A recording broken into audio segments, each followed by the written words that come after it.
In the village of Torsk, in the Donetsk region, Russian soldiers once again showed what the Russian world is. They cold-bloodedly shot a civilian who was simply riding a bicycle.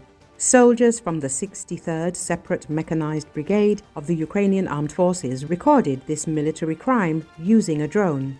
The occupiers first opened fire on the man and then approached and finished him off at point-blank range. But the enemy did not have time to rejoice in their impunity for long. Ukrainian defenders quickly identified the positions of the murderers. First, FPV drones attacked them and then artillery came in. As a result, all 3 Russians involved in the shooting of the unarmed man were eliminated. The Russian army continues to try to capture Torsk, which remains an important tactical target for them. This village is part of the so-called Lyman salient, blocking the enemy's path to Seversk, Liman and Slavyansk. Torsk was liberated by Ukrainian forces back in October 2022 during a successful counter-offensive, and since then the Russians have been unable to regain control of it. Control of the village opens the way to the strategically important Lyman, which is a railroad and logistics hub. They have repeatedly reported that they had taken Torsk several times. They showed a video with several soldiers with a Russian flag. It was their momentary happiness. After that, a commission arrived and discovered that Torsk had not been taken, and accordingly, the heads of their command flew off. That's why the task was set at the end of June to take Torsk by July the 1st.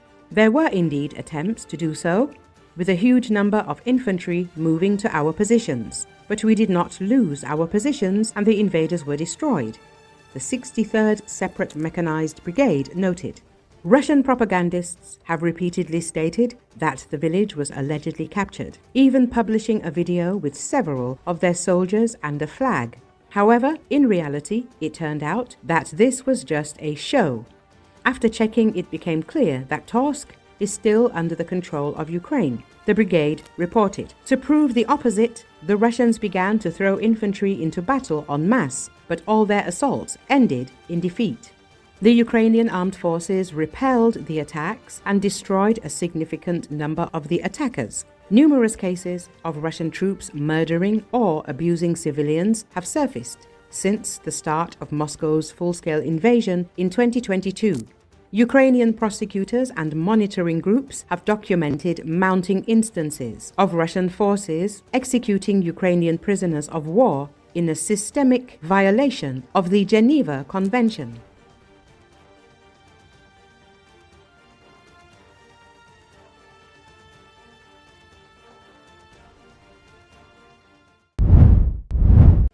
Ukraine and Israel have agreed to strengthen their bilateral cooperation to address security threats and tighten economic cooperation, the foreign ministers of both countries said Wednesday during a meeting in Kyiv.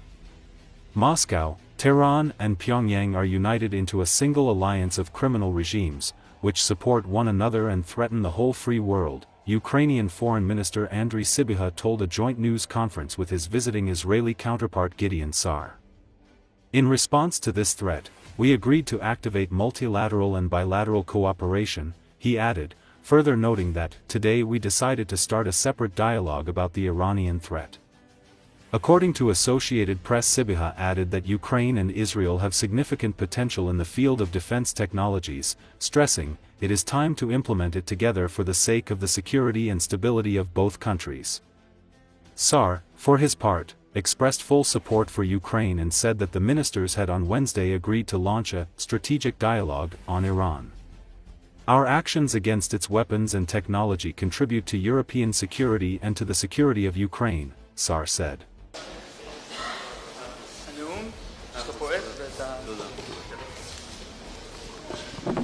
Це його перший офіційний візит до України, і ми розглядаємо його як вияв готовності до розвитку наших двосторонніх відносин.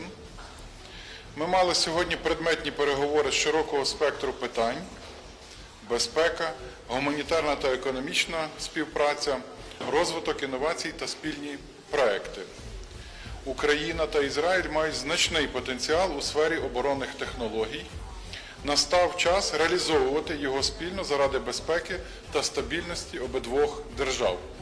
багато століть обидві наші держави добре знають, що означає боротися за життя, свободу. Москва, Тегеран і Пхеньян об'єдналися в єдиний альянс злочинних режимів, які підтримують одне одного та загрожують всьому вільному світу. На тлі цих загроз домовилися активізувати багатосторонню і двосторонню співпрацю. І сьогодні ми вирішили започаткувати окремий діалог щодо іранської загрози. Народи живуть пліч-опліч багато століть, обидві наші держави добре знають, що означає боротися за життя, свободу та гідність і перехід. In our meeting, we discussed ways to further strengthen our relations and partnership. We discussed the security threats to Europe and the Middle East, to Ukraine and Israel, and ways to work together. Шановні журналісти, радий вітати сьогодні. We decided today to have a strategic dialogue between our ministries on the Iranian threat. Our actions against its weapons and technology contribute to European security and to the security of Ukraine. Iran must not be allowed to continue its nuclear ambitions. It must not be allowed to continue its support for terror.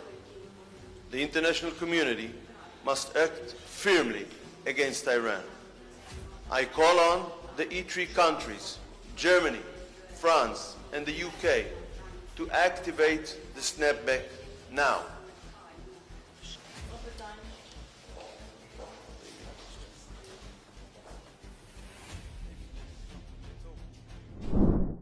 Tens of Palestinians in Gaza City queued up in long lines around a soup kitchen with their pots, hoping to fill them up with whatever little they could get from the watery tomato soup that has little eggplant pieces in it. According to Associated Press, only the very fortunate of them get eggplants, but for the vast majority, it is just soup. The queues were neat until the soup started to run out. People started scrambling with their pots to get some of the soup. Nadia Mduk, a displaced woman living in a makeshift tent together with her husband and 3 children, said the soup kitchen used to have some 20 to 30 people gathered around it when food used to be available and prices were relatively cheap, but now there are more than 300 gathering to get food from the same soup kitchen. When I stand at the charity kitchen, there's a lot of pushing and hitting. I'm exposed to danger at any moment, especially since I'm pregnant, and there's also the risk of sunstroke. But I bear it and say, it's for the sake of my children, she said. We rely on this meal until another charity kitchen distributes food, Mduk added. 28 countries including Britain, Japan and a host of European nations issued a joint statement Monday saying the war in Gaza must end now, the latest sign of allies sharpening language as Israel's isolation deepens. Gaza's population of more than 2 million Palestinians is in a catastrophic humanitarian crisis, now relying largely on the limited aid allowed into the territory. Israel's offensive has displaced some 90% of the population, with many forced to flee multiple times. Most of the food supplies Israel has allowed into Gaza go to the Gaza Humanitarian Foundation, an American group backed by Israel. Since its operations began in May, hundreds of Palestinians have been killed in shootings by Israeli soldiers while heading to the sites, according to witnesses and health officials. Israel's 21 months of war with Hamas have pushed Gaza to the brink of famine, sparked worldwide protests and led to an International Criminal Court arrest warrant against Israel's Prime Minister Benjamin Netanyahu.